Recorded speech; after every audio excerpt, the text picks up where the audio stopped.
Hello, family. Thanks for checking out my January 2022 recap. I just wanted to create this video so that I can give an update on my progress for the past month for those people that might not have the ability to watch my live streams and want to check on my progress. Coming into January, I wanted to create some goals for 2022. I thought about it for a while and I came up with 3 goals for 2022.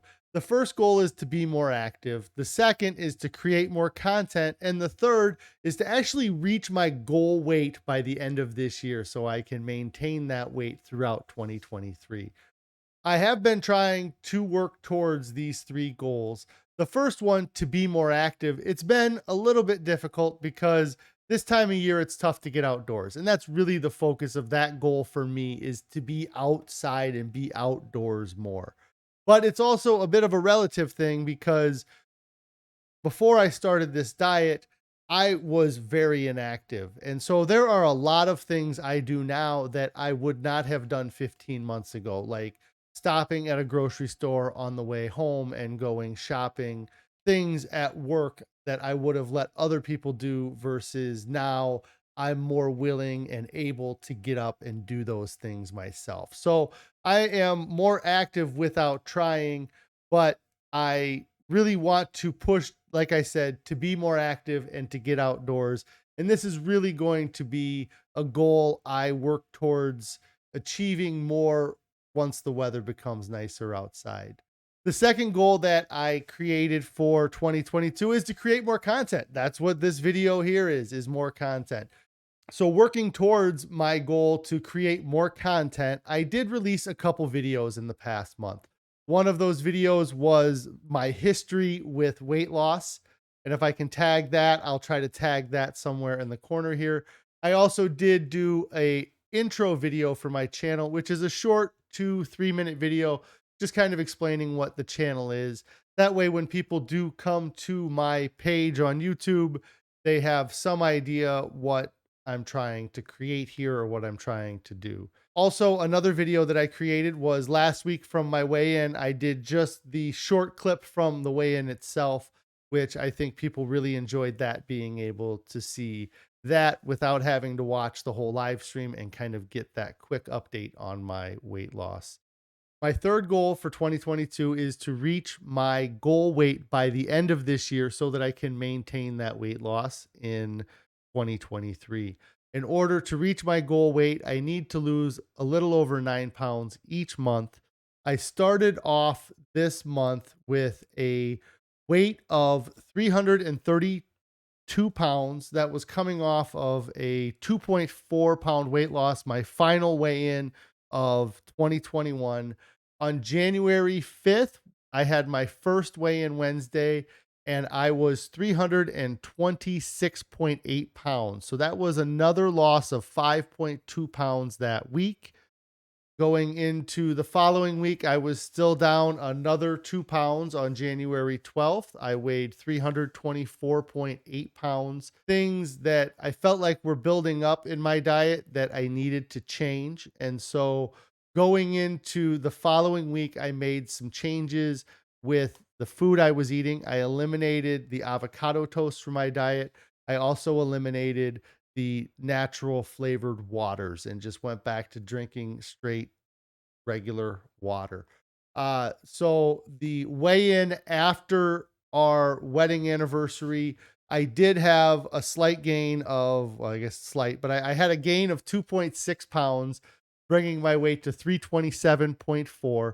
That gain was very short-lived because I finished the month with a weigh-in on January 26th of 321.4 pounds. That brings my total from 519.8 pounds down to 321.4. My total weight loss is 198.4 pounds. So close to getting back to that 200 pounds lost. Graph here showing the weight for the past 4 weeks. It looks like it's a pretty flat graph. It hasn't moved too much. And if you look at the graph here for my overall year, you can see that I have been able to drop, and it's hard to see, but that top number there is 422 pounds, and then the next number is 345. So there's an 80-pound difference between those numbers there on the left-hand side. So the um, that weight has actually dropped quite a bit, but since the middle of the year, I definitely have leveled off.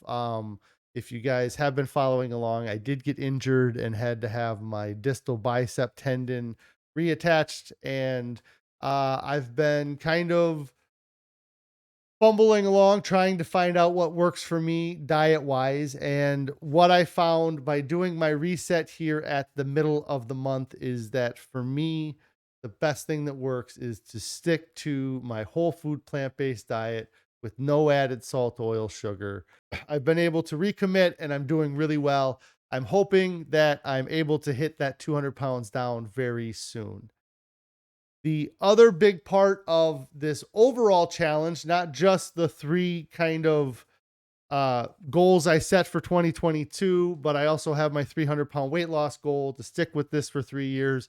But one of the things that I set out when I started this was to continue to educate myself throughout the whole process. In order to do that, I have been reading or listening on Audible to a lot of books about nutrition. The first one here is The Future of Nutrition. This was written by Colin Campbell. And this really does a great job of showing how industry and political influences has affected the way that we do research and the type of research that we ultimately conduct. It was a great book to help reinforce my views towards the human health and our diet. I highly recommend this book. If you've listened or if you've read other books by Colin Campbell, like Whole and the China Study, there might be a good bit of this that is a repeat of that. But for somebody who hasn't read all of Colin Campbell's previous work, there is a lot of new information in this book. Also, in having read the other work by Colin Campbell, it did help me absorb the information in this book a little bit better, I feel. After finishing The Future of Nutrition, I switched over to another book that I just stumbled upon. It caught my eye in a video that I was watching, and it is a book by Michael Moss called Salt, Sugar, Fat: How the Food Giants Have Hooked Us. And this book really has been a great book as well. I, like I said, I stumbled across it. I didn't intend to read this book. It wasn't on my list of books I might read until I saw the title, and it fits great with everything that I have really been uh, working towards this past year, because I've eliminated salt, sugar, and oil, but essentially, I'm trying to eliminate fat, getting rid of the avocados as well as getting rid of the oils. But I'm eliminating those things from my diet. And this book focuses, like it says on the subtitle, How the Food Giants Hooked Us. And the book is written very well. It's written by, like I said, this author, Michael Moss, who is a journalist. He is an author. That's what he does. So the book has a great flow to it. It has really great stories and does a great job of painting the picture that the author's trying to portray. The focus on the book has been on the food industry and how they've been packing our foods with sugar, salt, and fat to get more money out of us. There's a lot of examples of how they push their limits of what they're allowed to do or what they can get away with. I really enjoy Salt, Sugar, Fat. Also a book I would highly recommend. So guys, that is a recap on my January 2022, how I've been working towards achieving my short-term goals or the goals that I set for myself in 2022, and also how I've been continuing my education and working towards my overall goals of losing 300 pounds in 3 years. Remember, if you want to join me on my weight loss discussion and discovery, you can catch me live on YouTube most weekday afternoons. I really want to thank you guys for checking out my recap of January 2022. I look forward to seeing you at my live streams. And remember, if you haven't started your diet yet, get started right now. There's no reason to wait. There's nothing coming up that's more important than taking care of your own health and wellness. And go all in, guys. The myth of moderation, that you can moderately change or that you can eat in moderation, it doesn't exist. You need to go all in. Get rid of the junk food, commit to your diet. You'll be happy you did it. Nobody ever reaches their goals and looks back and says, man, I wish I would have waited another week. Every single person looks back and says, I wish I would have started sooner. So get started today. Don't wait.